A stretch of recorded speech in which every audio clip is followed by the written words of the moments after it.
H Anjaneya ಸಾಹೇಬ್ರಿಗೆ ನಮಸ್ಕಾರ. ನಾವು ದಕ್ಕಲಿಗ ಸಮುದಾಯ, ನಾವು ರಾಜ್ಯಾಧ್ಯಕ್ಷರಾಗಿ ಕೆಲಸ ಮಾಡ್ತೀವಿ. ನಿಜವಾಗ್ಲೂ ಇವತ್ತಲ್ಲ, ಇವತ್ತು ನಮ್ಮ ಎಚ್ ಆಂಜನೇಯ ಸಾಹೇಬರು ಯಾವತ್ತು ಅವರು ಅಧಿಕಾರದಲ್ಲಿ ಬಂದರು, ಇವತ್ತು ಈ ದಕ್ಕಲಿಗ ಸಮುದಾಯ ಯಾವತ್ತು ಬೆಳಕಿಗೆ ತಂದಿದ್ದಾರೆ. ಕಳೆದ ನಾವು 75 ವರ್ಷದಿಂದಲೂ ನಮ್ಮ ಆಸ್ತಿ ಏನಂದರೆ, ನಾವು ನಮ್ಮ ತಂದೆ ತಾಯಿ ಹೇಳಿದರು ಮಾದಿಗರು ನಮ್ಮ ಆಸ್ತಿ ಅಂತ. ನಮಗೆ ಹೊಲ ಇಲ್ಲ, ಮನ ಇಲ್ಲ, ನಾವು ಬೀದಿಯಲ್ಲಿ ಸ್ಕೂಲಲ್ಲಿ ಮರದ ಕೆಳಗೆ ಮಶಾಣದಲ್ಲಿ ವಾಸ ಮಾಡ್ತೀವಿ.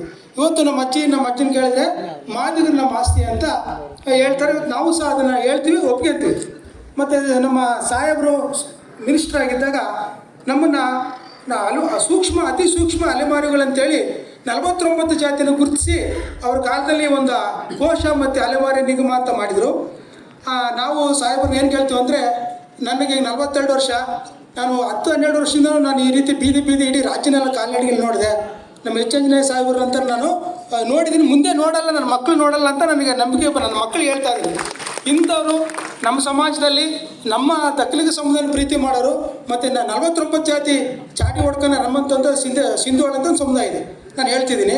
ಮತ್ತು ಸಾಹೇಬ್ರಿಗೆ ಸಹ ನಾವು ಕಳೆದ ದಿನಗಳಲ್ಲಿ ಮನವಿ ಮಾಡಿದ್ದೀವಿ, 49 ಸಣ್ಣ ಸಮುದಾಯಗಳನ್ನು ಸಾಹೇಬ್ರ ನಾಯಕತ್ವದಲ್ಲಿ ಒಂದು ಕೋಶ ಅಂತ ಆಗಿತ್ತು. ನಮ್ಮನ್ನೊಂದು ಕಮಿಟಿ ಮಾಡಿದರೆ ನಾವು ಇಡೀ ರಾಜ್ಯದಲ್ಲಿ 466 ಕುಟುಂಬ ಇದ್ದೀವಿ. ಇಬ್ಬರು ಪೊಲೀಸ್ ಆಗಿದ್ದಾರೆ. ಅದು ಬಿಟ್ಟರೆ ನಮಗೆ ನೀವು ಡಿಗ್ರಿ ಅಂತೀರಿ, ಮತ್ತು ಏನೋ ಅಂತೀರ ಪದಗಳು ಕೇಳಿದರೆ ನನಗೆ ಹೊಸ ಪದ, ನನಗೆ ಗೊತ್ತೇ ಇಲ್ಲ.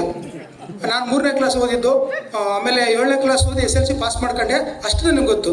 ಹಾಗಾಗಿ ನಮ್ಮ ಸಮಾಜದಲ್ಲಿ ಯಾರೂ ಸಹ ಇವತ್ತು ನನ್ನ ಮಗಳು ಡಿಗ್ರಿ ಮಾಡಿ, ಇವತ್ತು ನನ್ನ ಮಗಳು ರಾಜ್ಯದಲ್ಲಿ ಒಬ್ಬರೇ ಡಿಗ್ರಿ ಮಾಡಿದ್ದಾರೆ. ಹಂಗಾಗಿ ನಮ್ಮನ್ನು ಸಾಹೇಬ್ರ ನಾಯಕತ್ವದಲ್ಲಿ ಅಲೆಮಾರಿ ಗುಂಪು ಅಂತ ಒಂದಿದೆ, 49 ಜಾತಿ, ಆ ಗುಂಪಲ್ಲಿ ಸೇರಿಸಿ ನಮ್ಮ ಮುಂದಿನ ನಮ್ಮ ಮಕ್ಕಳು ಬಹುಶಃ ಇವತ್ತು ನಾವು ಅಳಿವಿನ ಅಂಚಿನಲ್ಲಿದ್ದೀವಿ. ನಮ್ಮ ಸಮುದಾಯ 466 ಕುಟುಂಬ ಇದೆ, 1007 ಜನಸಂಖ್ಯೆ ಇದೆ. 6 ತಿಂಗಳಿಗೆ 200 ಜನಸಂಖ್ಯೆ ಕಮ್ಮಿ ಆಗಿದೆ. ಒಳ್ಳೆ ಆಹಾರ ಇಲ್ಲ, ಇರೋಕ್ಕೆ ಮನೆ ಇಲ್ಲ. ಸಾಹೇಬರು ಒಂದು ಕರುಣೆಯಿಂದ ಉಳ್ಕೊಂಡಿದ್ವಿ.